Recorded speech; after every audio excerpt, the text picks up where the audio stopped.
El 15 de agosto del año 1940 comenzó la mayor campaña aérea durante la Segunda Guerra Mundial. Alemania atacó las islas británicas con unos 1000 bombarderos, con unos 700 aviones de cazas, tratando de ganar el control del Canal de la Mancha. Los aviones alemanes doblaban en número a los británicos.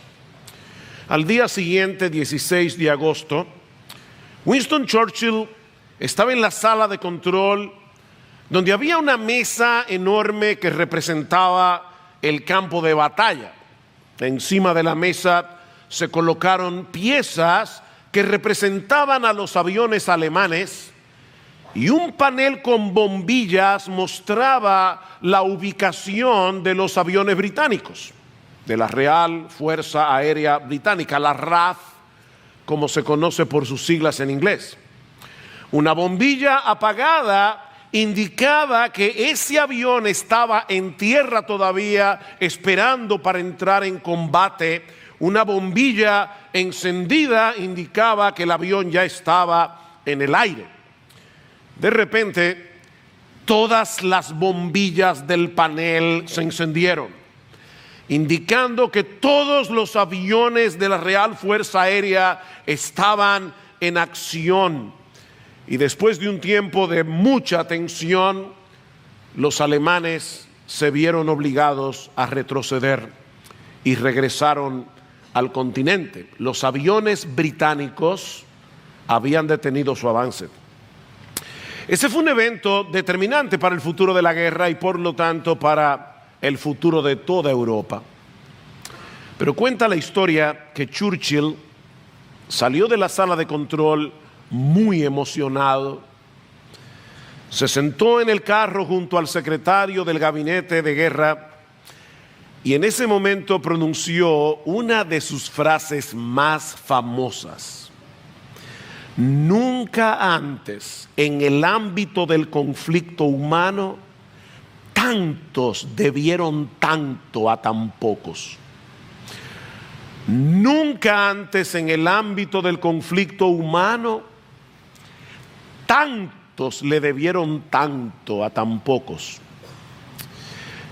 Bueno, yo quiero tomar prestada esa frase de Churchill en esta mañana, porque con ella podríamos resumir el contenido de nuestro pasaje que Lester acaba de leer, Romanos capítulo 5, versículos 12 al 21. Y vamos a decir que nunca antes en toda la historia de la humanidad tantos le debieron tanto a un solo hombre. Nunca antes. Porque el tema de este pasaje tan denso en su contenido es uno de los pasajes más densos de la carta de Pablo a los romanos, y sin embargo el tema es increíblemente simple.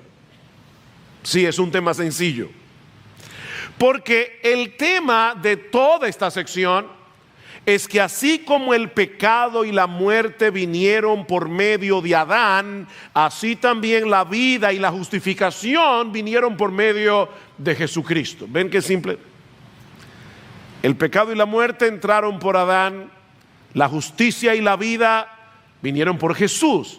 Si puedes entender eso que yo acabo de declarar, vas a entender la enseñanza central de este pasaje de las Escrituras. Es posible que te pierdas en un detalle aquí, otro detalle allá, pero la enseñanza central de este pasaje lo vas a entender perfectamente.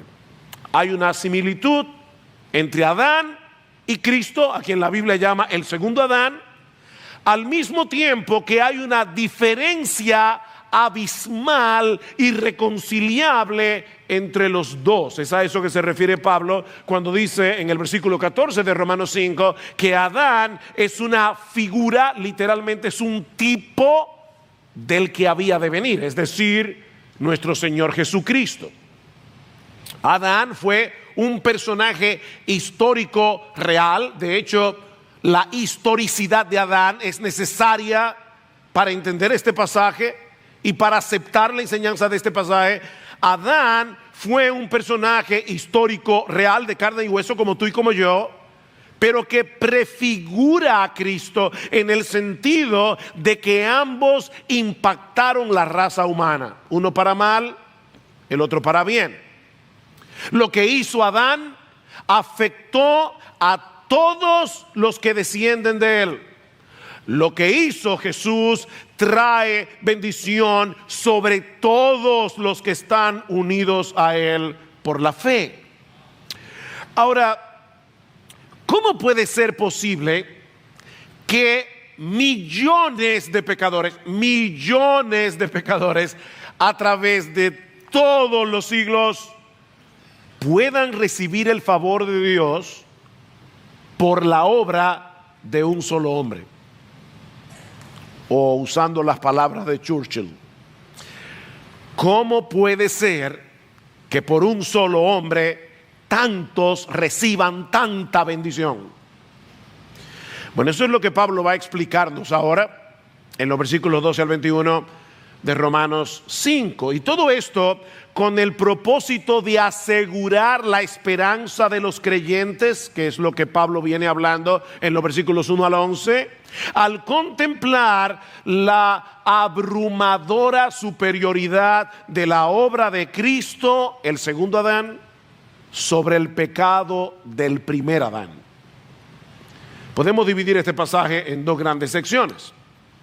La primera la encontramos en los versículos 12 al 14, donde Pablo nos muestra que el reino del pecado y de la muerte entraron en el mundo por causa de la desobediencia de un solo hombre, el primer Adán. Vean el versículo 12.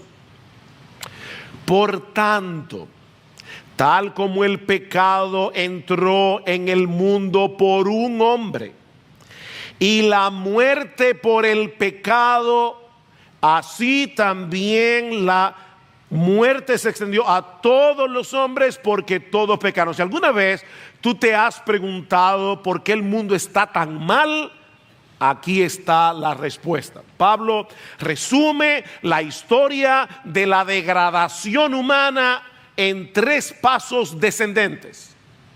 Primer paso, el pecado entró en el mundo. Segundo paso, por causa del pecado entró la muerte. Tercer paso, la muerte se extendió a todos los hombres por cuanto todos pecaron. Hace un tiempo salió en los periódicos que un grupo de científicos estaban tratando de reducir el índice de mortalidad. Eso es imposible. El índice de mortalidad siempre será un 100%. Siempre. Tú puedes ir al gimnasio, tú puedes tomar vitaminas, tú puedes hacer lo que tú quieras, te vas a morir. Tal vez con buen cuerpo, pero te vas a morir. Tal vez físicamente puro, pero te vas a morir. El índice de mortalidad es 100%. ¿Por qué? Por el pecado. Pablo está presentando el pecado aquí como un invasor extranjero. Fíjense que entró, que penetró en el mundo para corromper la buena creación de Dios. Todo lo que Dios había hecho era bueno en gran manera, pero el pecado se introdujo en el mundo, y el que le abrió la puerta de par en par, y para decirlo de alguna manera, después le entregó las llaves de la ciudad, fue Adán. Fue Adán. El pecado se originó con Satanás, pero entró en el mundo por la desobediencia de Adán. Por eso se dice de un hombre, no de una mujer. No fue por Eva, fue por Adán. Y vamos a explicar en un momento por qué. No es que somos machistas. Y por causa de ese primer acto de rebelión, toda la raza humana que desciende de Adán hereda la culpa y la corrupción de ese primer pecado. Eso es lo que los teólogos llaman pecado original, que no lo limpia el bautismo. Si tú te bautizaste cuando niño, eso no te lava del pecado original. Lo que Pablo nos está diciendo en este texto no es únicamente que todos los seres humanos que vinieron después de Adán también pecaron y también se rebelaron contra Dios. De hecho, eso es verdad.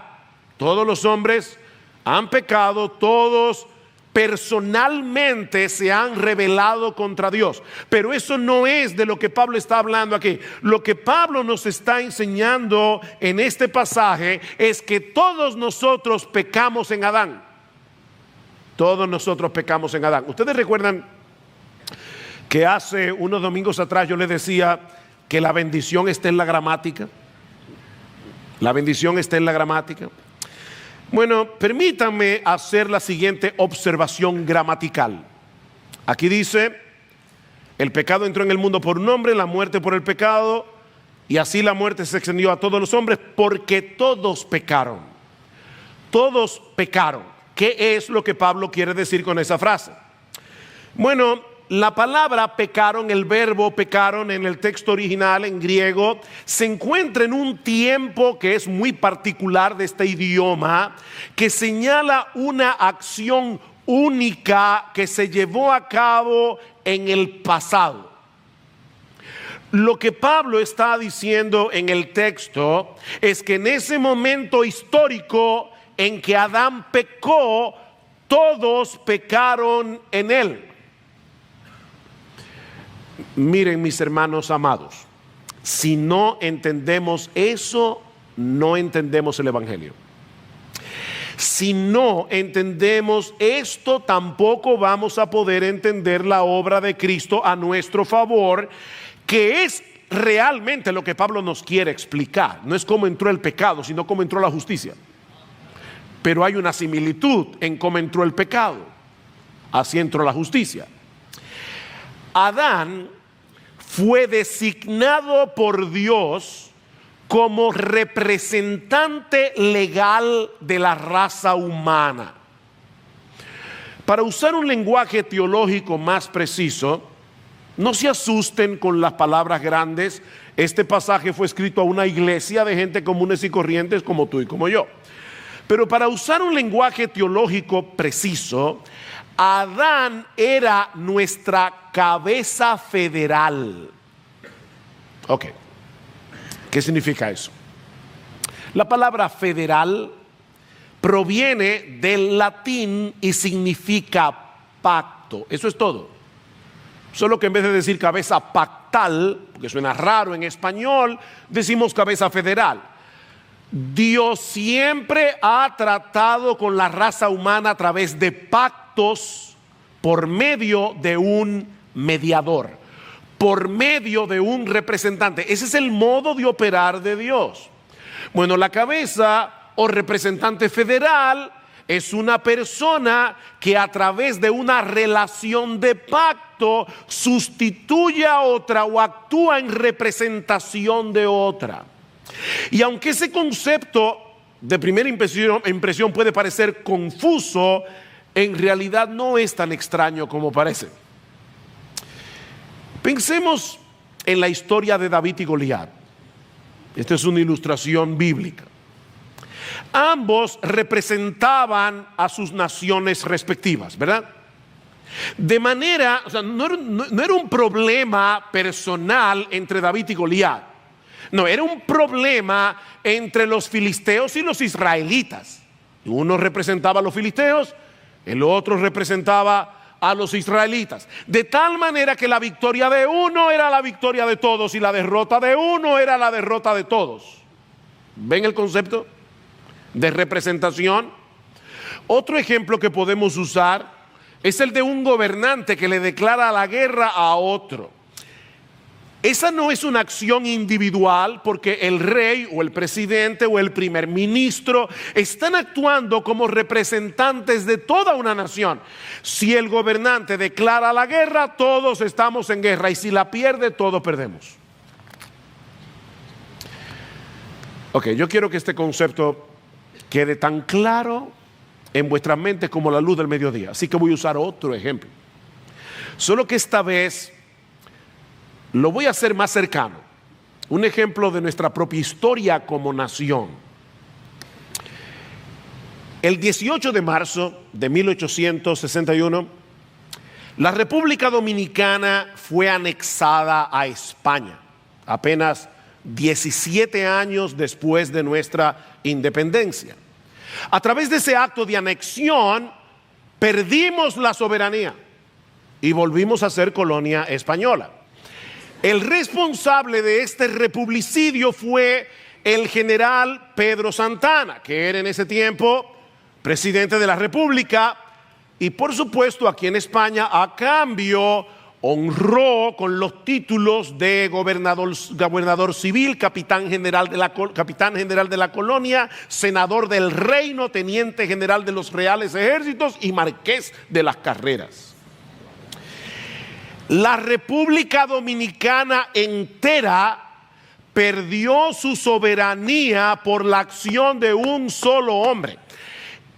Y si no hubiese habido guerra de restauración, nosotros hoy en el año 2021, que no habíamos nacido cuando Pedro Santana hizo eso, todavía estaríamos recibiendo el impacto de esa anexión.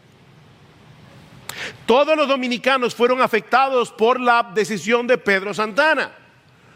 Mis hermanos, lo que estamos diciendo, lo que Pablo está enseñando en este pasaje, es que algo similar fue lo que sucedió en el huerto del Edén, solo que a un nivel monumental. Porque esto es universal en su alcance. Adán se rebeló contra Dios como nuestro representante, y no solo corrompió a toda su descendencia, porque el hijo de dos pecadores nace pecadorcito. Todos los hijos de dos pecadores nacen con naturalezas, y yo sé que los niños parecen angelitos, pero tienen una naturaleza pecaminosa que tarde o temprano se va a desarrollar y van a comenzar a pecar. Pero no fue solamente que la corrupción se traspasó a toda su descendencia, sino también la culpa. Adán nos involucró en esa declaración de guerra contra Dios. Y aunque tú y yo somos responsables de nuestros propios pecados y vamos a pagar por nuestros propios pecados, al mismo tiempo pertenecemos a una raza culpable y corrupta por causa del pecado de Adán. Ese es el énfasis de Pablo en todo el pasaje. En el versículo 15 Pablo nos dice que por la transgresión de uno murieron los muchos. En el versículo 16 dice que el juicio surgió a causa de una transgresión, resultando en condenación. En el versículo 17 dice que por la transgresión de uno solo reinó la muerte. En el versículo 18 dice que una transgresión resultó en condenación para todos los hombres. Y en el versículo 19 Pablo corona esto diciendo que por la desobediencia de un hombre los muchos fueron constituidos pecadores. O sea, tú no eres pecador porque pecas, tú pecas porque eres pecador. Pecador me engendró mi madre, dice David en el Salmo 51. El pecado de Adán le fue imputado a toda la raza humana. Imputar significa acreditar. Puede que esto te parezca un arreglo injusto, y obviamente Dios todo lo que hace es justo, pero como espero mostrar y de paso tú puedes decir, bueno, pero en el caso de los presidentes yo lo elijo, pero yo no elegí a Adán. ¿Y tú crees que tú hubieras podido elegir a uno mejor? ¿O tú crees que si hubiera sido tú el que hubieras estado en el huerto del Edén, habrías actuado diferente? Mis hermanos, yo espero mostrar en un momento que es una buena noticia que Dios trate con nosotros a través de un representante. Es una buena noticia. Porque de no haber sido así, tendríamos que representarnos nosotros mismos delante del tribunal de Dios y no habría salvación para nadie. Nadie sería salvo. De manera que todos pecamos en Adán, como Pablo pasa a explicar ahora en los versículos 13 y 14. Pues antes de la ley había pecado en el mundo, pero el pecado no se imputa cuando no hay ley.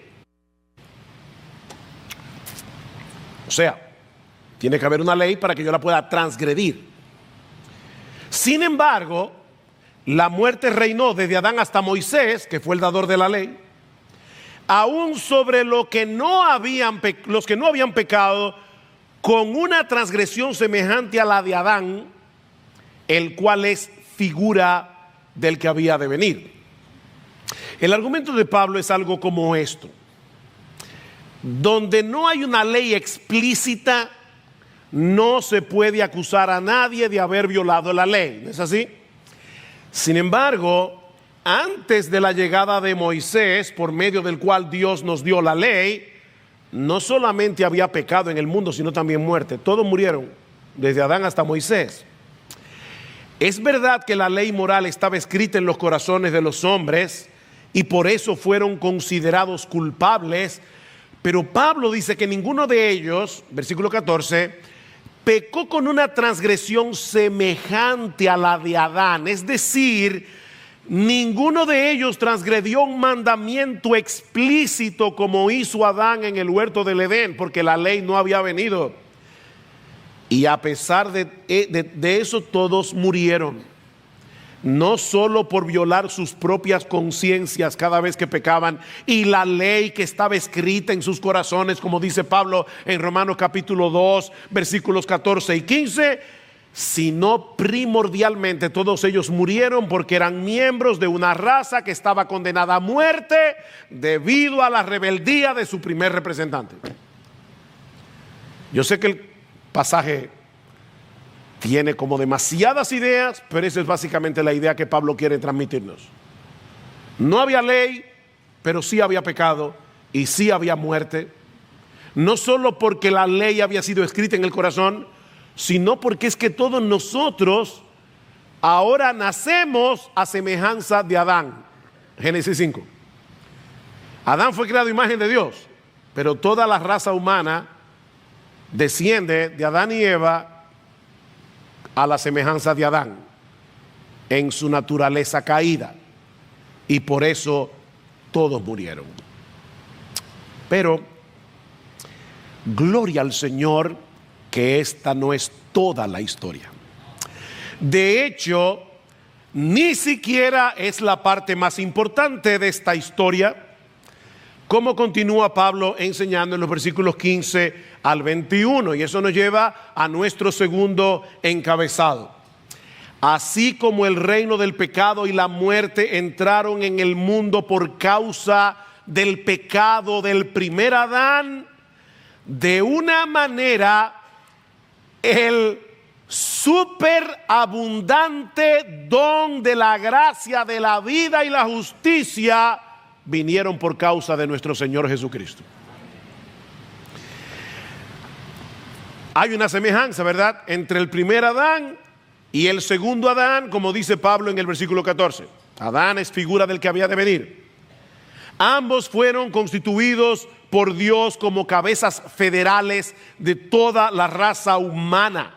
Es como si Adán y Cristo fueran los únicos dos hombres a los que Dios va a tomar en cuenta en el día del juicio. Decía el puritano Thomas Goodwin que solamente existen dos hombres que están en la presencia de Dios: Adán y Jesucristo. Y estos dos hombres tienen a todos los demás suspendidos de sus cinturones.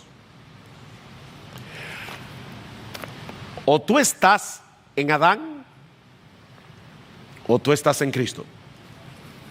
No hay otra opción. O estás representado por Adán en su caída, o estás representado por Jesús. Pero el impacto de Cristo en el mundo es inmensamente superior al de Adán, como dice Pablo en el versículo 15. Pero no sucede con la dádiva como con la transgresión. ¿Ven? Sí existe una semejanza entre los dos, pero la diferencia es abismal. Por un lado, lo que hizo Adán es catalogado como transgresión. Adán decidió voluntariamente traspasar el límite impuesto por Dios para reafirmar su autonomía. Jesucristo, en cambio, siendo Dios, decidió hacerse hombre y someterse a la voluntad de Dios para llegar a ser un instrumento de gracia y de salvación. Por la transgresión de Adán murieron los muchos, mientras que por la gracia de Cristo los creyentes reciben nada más y nada menos que el don de la vida eterna, que es vida en abundancia sin nosotros merecerla. Vean el versículo 15 otra vez. Pero no sucede con la dádiva como con la transgresión, porque si por la transgresión de uno murieron los muchos, mucho más la gracia de Dios y el don de la gracia de un hombre, Jesucristo, abundaron para los muchos. Pablo parece que no encuentra palabras en su vocabulario. Él está haciendo aquí superlativo. Si morimos en Adán, pero la vida que tenemos en Jesús, eso es vida. Eso es vida eterna, es vida en abundancia. Eso es lo que va a decir Pablo más adelante al final del capítulo 6, versículo 23, porque la paga del pecado es muerte, pero la dádiva de Dios, la dádiva, fíjense, nosotros merecemos la muerte, pero no merecemos la vida, es una dádiva. Pero la dádiva de Dios es vida eterna en Cristo Jesús, nuestro Señor. Por otra parte, sigue diciendo Pablo en Romanos 5:16, que con el don, con la dádiva, no sucede como lo que vino por medio de aquel que pecó. Porque ciertamente el juicio surgió a causa de una transgresión, una sola, resultando en condenación. Pero la dádiva surgió a causa de muchas transgresiones, resultando en justificación. ¿Qué es lo que Pablo está diciendo aquí? ¿Saben qué? Es simple. Es simple. Pablo nos está diciendo, déjenme enseñarles cómo es la aritmética de Dios. Si un solo pecado, cuando Adán y Eva decidieron comer del fruto prohibido, si un solo pecado trajo como resultado la condenación de toda la raza humana, no deberíamos esperar que el montón de pecados que los hombres han cometido desde entonces a través de todos los siglos traiga como consecuencia un mayor juicio y una mayor condenación. Bueno, aquí es donde la aritmética divina les rompe la cabeza a cualquiera. Porque todos esos pecados que se han estado acumulando a través de los siglos trajeron como resultado que Dios enviara a su propio Hijo para que muchos sean justificados. O sea, un solo pecado trajo condenación. Un montón de pecados trajeron como resultado salvación. O si quieren ponerlo de esta manera, una montaña de pecados trajo como resultado una montaña de gracia infinitamente mayor. Versículo 17. Porque si por la transgresión de uno, por este reinó la muerte, uno esperaría que el texto diga, bueno, mucho más reinará la vida, ¿verdad? Reinó la muerte, por el otro reinó la vida, pero eso no es lo que dice el texto.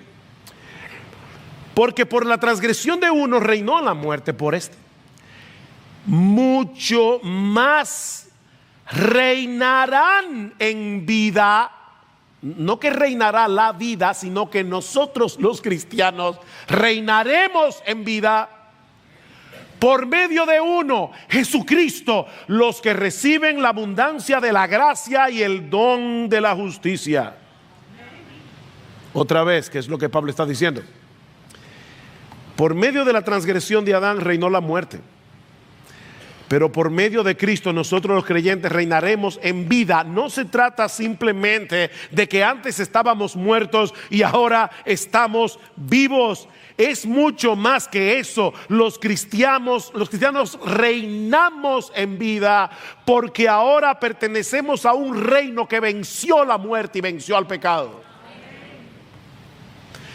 Mis hermanos, la tumba no podrá retener a los que son de Cristo. No podrán. Nosotros reinaremos en vida. Ahora, nota que dije a los que son de Cristo. Únicamente. No todos van a disfrutar de esa salvación, dice Pablo. Cuidado con usar aquí de manera absoluta la palabra todos. ¿Quiénes son esos todos? O esos muchos. ¿Quiénes son? Versículo 17.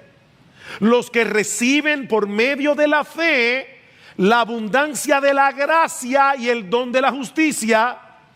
Solo ellos. Solo ellos.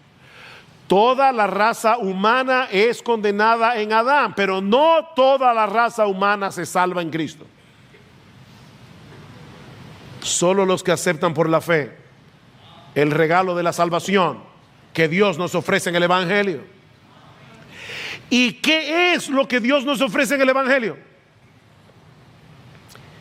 Contar como nuestra la justicia y la obediencia de Jesús. Versículo 18. Así pues, tal como por una transgresión resultó la condenación de todos los hombres, así también por un acto de justicia resultó la justificación de vida para todos los hombres. Ahora recuerden que todos los hombres son todos los que reciben el regalo.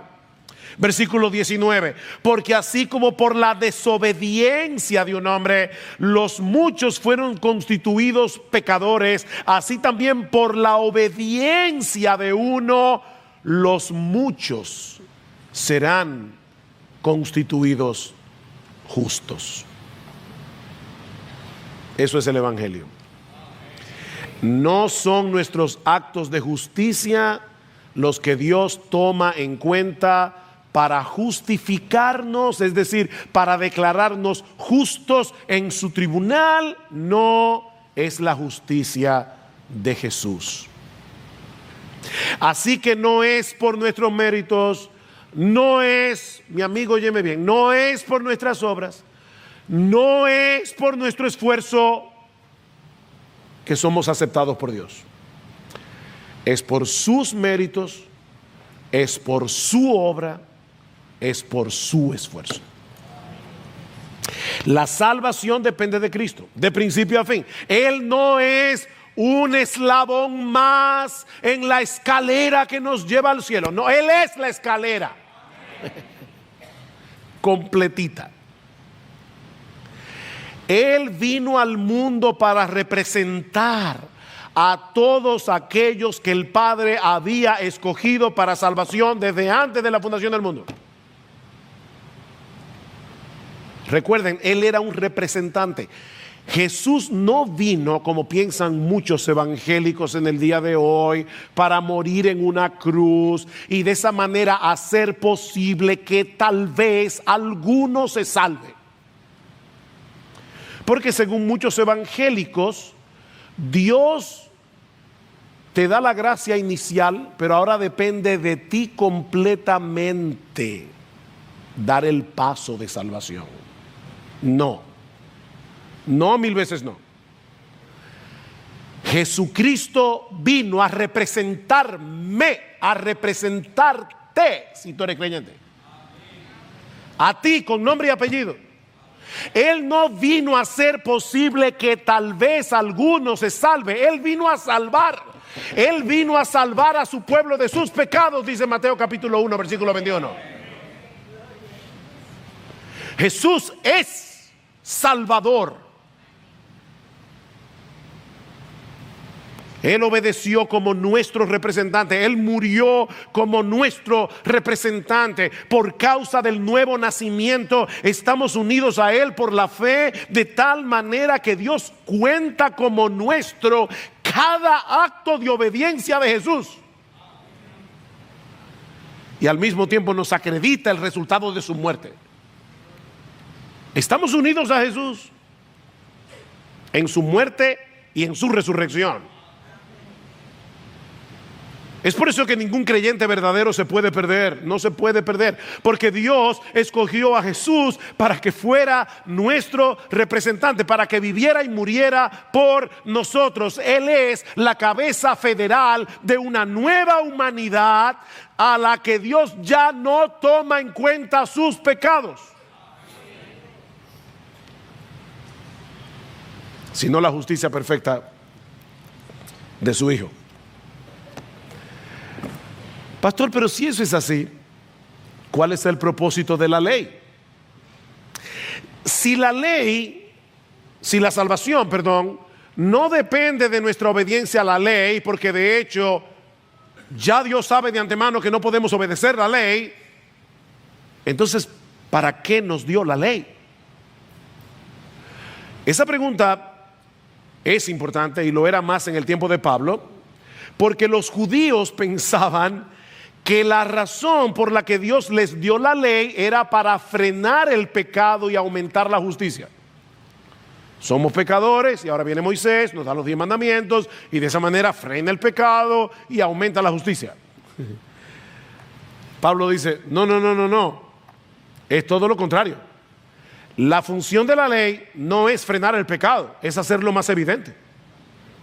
De manera que podamos ver más claramente nuestra necesidad de la gracia. Vean el versículo 20 de Romanos 5. Y la ley se introdujo, ¿para qué? ¿Para frenar el pecado? No, para que abundara la transgresión. Eso tiene que haber sido súper chocante para los judíos.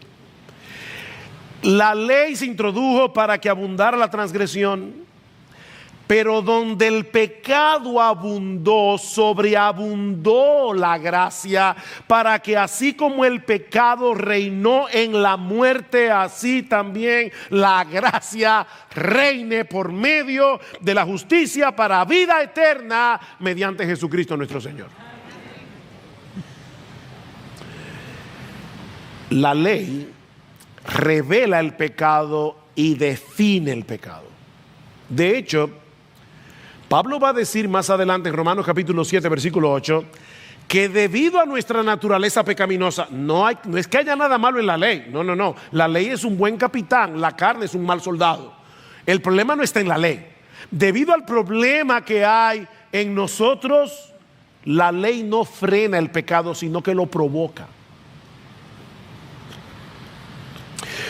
¿Tú quieres destruir un jardín? Ponle un letrero que diga no pise la grama. Es increíble. Es increíble. El problema no está en la ley. El problema está en nosotros, que no queremos restricción. No queremos que nos limiten. Pero cuando nos miramos en el espejo de las demandas de la ley y nuestra incapacidad de obedecerla, ¿quién ama a Dios? Con todo su corazón, con toda su alma, con toda su mente y con todas sus fuerzas. ¿Hay alguien aquí? Bueno, por lo menos no hay ningún mentiroso.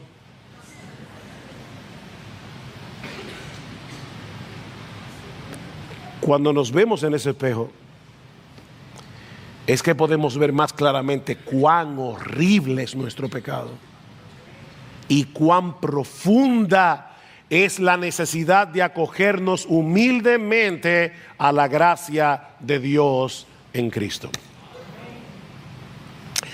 ¿Y sabes lo que va a ocurrir cuando tú vengas a Cristo en arrepentimiento y fe?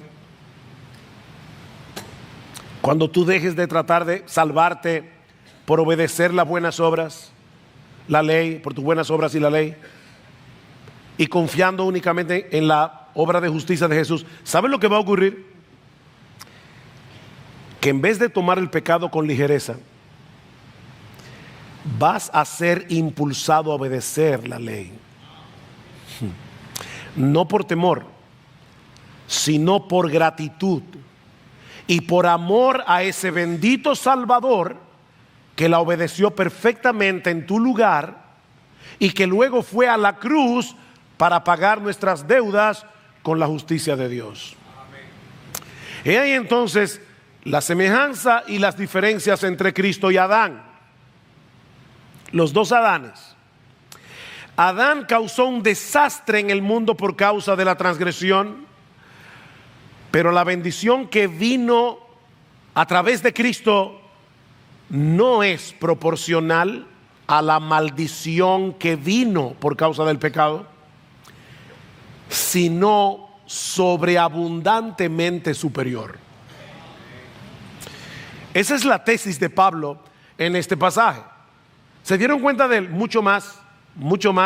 Vean el versículo 15 otra vez. Pero no sucede con la dádiva como con la transgresión, porque si por la transgresión de uno murieron los muchos, mucho más la gracia de Dios y el don de la gracia de un hombre, Jesucristo, abundaron para los muchos. Versículo 17. Porque si por la transgresión de uno, por este reinó la muerte, mucho más reinarán en vida por medio de uno, Jesucristo, los que reciben la abundancia de la gracia y el don de la justicia. Miren, mis hermanos, yo me temo que estamos tan acostumbrados a pensar en lo mal que está el mundo por causa del pecado, y de paso el mundo está muy mal por causa del pecado y cada vez peor, pero estamos tan acostumbrados a pensar y a enfocarnos casi exclusivamente en lo mal que está el mundo, que fácilmente podemos perder de vista lo que Cristo introdujo en el mundo por medio de su obra de gracia. Personas que antes estaban muertas en sus delitos y pecados han sido resucitadas por el poder de Dios para andar en novedad de vida. Personas que antes tenían puestas sus esperanzas en ídolos falsos, ahora han venido a adorar al único Dios vivo y verdadero. Personas que antes amaban su pecado y aborrecían la ley, ahora aman a Dios y obedecen la ley. No perfectamente, pero sí sinceramente. Personas que antes no querían otra cosa que llamar la atención sobre sí mismos, ahora desean de todo corazón que la gente crea en Jesús y le adore. Personas que antes iban caminando hacia una condenación eterna, ahora tienen la esperanza ciertísima de la gloria de Dios. Amén. Aleluya. Aleluya. Mis hermanos, en medio de un mundo que estaba sumido en tinieblas, en las tinieblas del pecado y de la muerte, Cristo introdujo su reino de gracia, de vida y de justicia. Volviendo a la historia del principio, cuando Churchill estaba allí en la sala de control durante la Segunda Guerra Mundial, yo traté de imaginar, mientras preparaba este sermón, traté de imaginar al mundo como un panel en total oscuridad, y cada vez que una persona se convierte, se enciende un bombillo, una luz. Cristo vino al mundo, murió en la cruz, resucitó al tercer día, ascendió a los cielos, está sentado a la diestra del Padre y envió su Espíritu para hacer eficaz su obra de salvación en aquellos que el Padre le dio desde antes de la fundación del mundo. Ahí estabas tú, mi hermano, si tú eres cristiano. Y para morar en cada uno de sus hijos y comenzar a transformarlo desde adentro. Y de repente, ese panel que estaba completamente a oscuras comenzó a ser iluminado por medio de la vida de todos aquellos que de verdad han creído en Jesucristo y se han sometido a Él como Señor. Trata de visualizar, mi hermano, cómo esas luces se van encendiendo a través de todo el planeta. Todo el planeta. A pesar de la fuerte oposición del príncipe de las tinieblas, que quiere mantener a los hombres sujetos a la esclavitud del pecado, a pesar de las religiones falsas, a pesar de los gobiernos totalitarios que odian el cristianismo, allí se están encendiendo luces. ¿Y sabes lo que va a pasar finalmente? Cuando Jesucristo vuelva, que toda tiniebla será vencida y aplastada para siempre, y toda la tierra será llena de la gloria de Jehová, como las aguas cubren el mar. Si tú puedes visualizar eso, vas a comenzar a entender a qué se refería Pablo cuando dijo que donde abundó el pecado, sobreabundó la gracia. Sobreabundó la gracia. Mira, cambiando un poco la ilustración, imagínate lo que sucedería. Niños, no se asusten, es una ilustración, pero imagínate lo que sucedería si repentinamente en los cementerios del mundo muchas tumbas comenzaran a abrirse y los muertos salieran de ellas completamente vivos, no como zombies, o sea, no como muertos andantes, sino como gente viva. Mis hermanos, eso es lo que sucede cada vez que un pecador se arrepiente y cree en Jesucristo. Una tumba se abre y un muerto resucita. Eso es increíblemente extraordinario.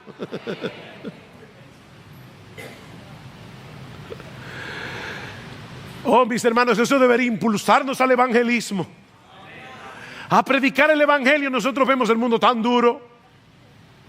Oh, no, Jesucristo es todopoderoso. Jesucristo puede darle vida a los muertos. Te la dio a ti, ¿por qué no se la puede dar a otro? Predica el evangelio, mi hermano, porque el evangelio sigue siendo poder de Dios para salvación. El evangelio sigue siendo el poder que Dios usa para levantar muertos espirituales, para cambiar corazones de piedra en corazones de carne. Jesucristo puede hacer eso, porque Él fue exaltado por el Padre como príncipe y salvador para darle a su pueblo arrepentimiento y perdón de pecados, dice en Hechos 5.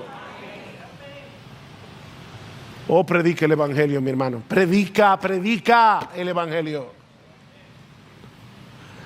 Oh, llenemos este lugar para que pronto tengamos la necesidad de otra plantación y mandar a cientos hacia afuera.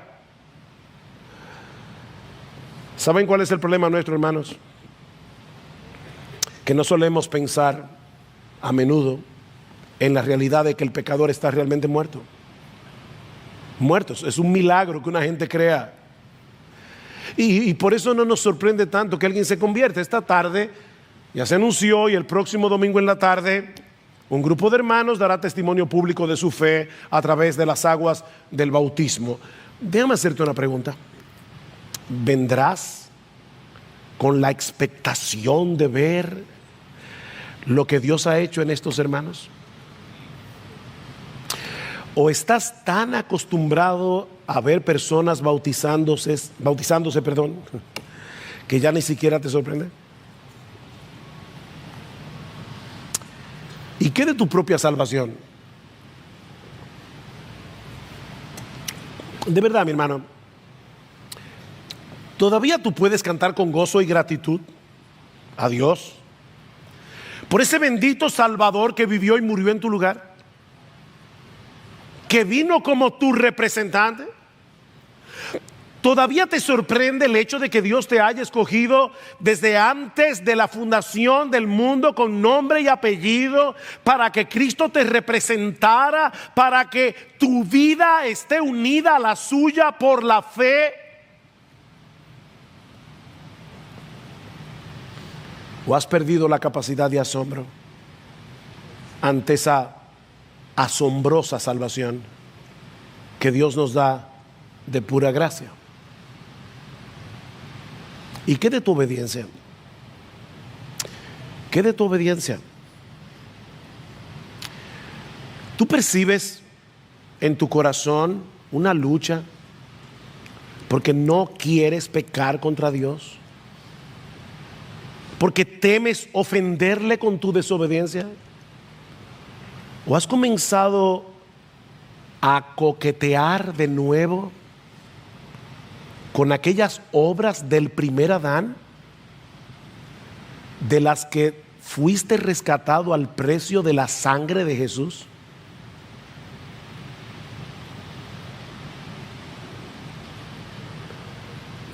Orábamos al principio que el Señor nos diera un avivamiento. Oh, mi Señor, mis hermanos, nosotros necesitamos que el Señor despierte nuestras conciencias. Despierte nuestras conciencias por medio del Evangelio.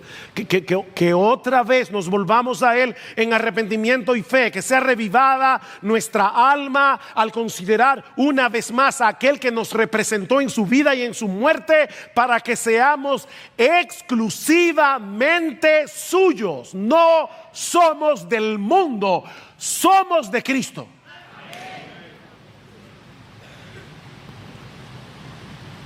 Estamos recordando el día que nos bautizamos, mis hermanos y yo y otros hermanos, nos paramos en la pila bautismal y comenzamos a cantar: he decidido seguir a Cristo, he decidido seguir a Cristo, no vuelvo atrás, no vuelvo atrás, la cruz delante y el mundo atrás, la cruz delante y el mundo atrás, no vuelvo atrás, no vuelvo atrás. Y qué bueno que por la pura gracia y misericordia del Señor, 42 años después, todavía podemos decir lo mismo. ¿O ignoráis que vuestro cuerpo es templo del Espíritu Santo? Tú eres templo. Donde tú vas, llevas al Espíritu Santo. Lo que tú haces, lo haces con el Espíritu Santo dentro de ti. ¿O ignoráis que vuestro cuerpo es templo del Espíritu Santo, el cual está en vosotros, el cual tenéis de Dios, y que no sois vuestros?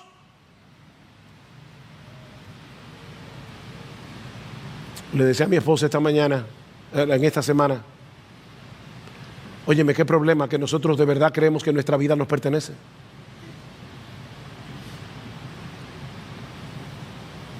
Porque habéis sido comprados por precio. Glorificad a Dios en vuestro cuerpo y en vuestro espíritu, los cuales son de Dios. ¿Tú vives con esa conciencia de que ya no te perteneces? Y miren, mis hermanos, yo sé que es una lucha, porque yo tengo esa lucha todos los días. Todos los días. Pero ¿estás luchando? ¿Estás luchando? Mi hermano, amado hermano, amada hermana, no te quedes lamentando tu mediocridad espiritual. Y ahora mismo, ahí pídeselo a Dios. Yo no voy a hacer un llamado, ustedes saben que no hacemos eso aquí. Pero mi hermano, pídele a Dios en oración que reavive tu alma, que te devuelva tu primer amor. La iglesia necesita un avivamiento, pero ¿sabes qué? Ese avivamiento no comienza con el de al lado, comienza contigo. Aplícate de nuevo este glorioso evangelio de la gracia de Dios en Cristo y aférrate a la promesa del perdón. No te conformes con la mediocridad espiritual. Oh, mi hermano, no te conformes con ser un mediocre, porque Cristo vino a darnos vida, y vida en abundancia. Ahora, tal vez debemos hacer una pregunta más básica y más fundamental. Y esta pregunta es para todos, aunque tú seas miembro de esta iglesia, esta pregunta es para todos. ¿Cuál de los dos Adanes de verdad te representa a ti? ¿Has recibido por fe la abundancia de la gracia y el don de la justicia? ¿O sigues confiando en tu propia decencia, en tus propios méritos y en tu propio esfuerzo para ser aceptado delante de Dios? ¿Es el pecado un problema para ti? ¿O más bien estás luchando contra Dios porque sus mandamientos son una molestia y un estorbo? Porque si es así, es mi deber decirte que Cristo aún no es tu representante. No lo es, porque a todos los que Él justifica, también los santifica, como vamos a ver el próximo domingo, al estudiar Romanos 6. Pero recuerda, mi amigo, que fue por la obediencia de uno, nuestro Señor Jesucristo, que los muchos serán constituidos justos. No es por tus obras, es por la suya. Ampárate por la fe en ese bendito Salvador, mientras las puertas de salvación permanecen abiertas para ti. Es por la fe en Jesucristo que Dios nos perdona y nos acepta como hijos. Es únicamente por medio de la fe en Él.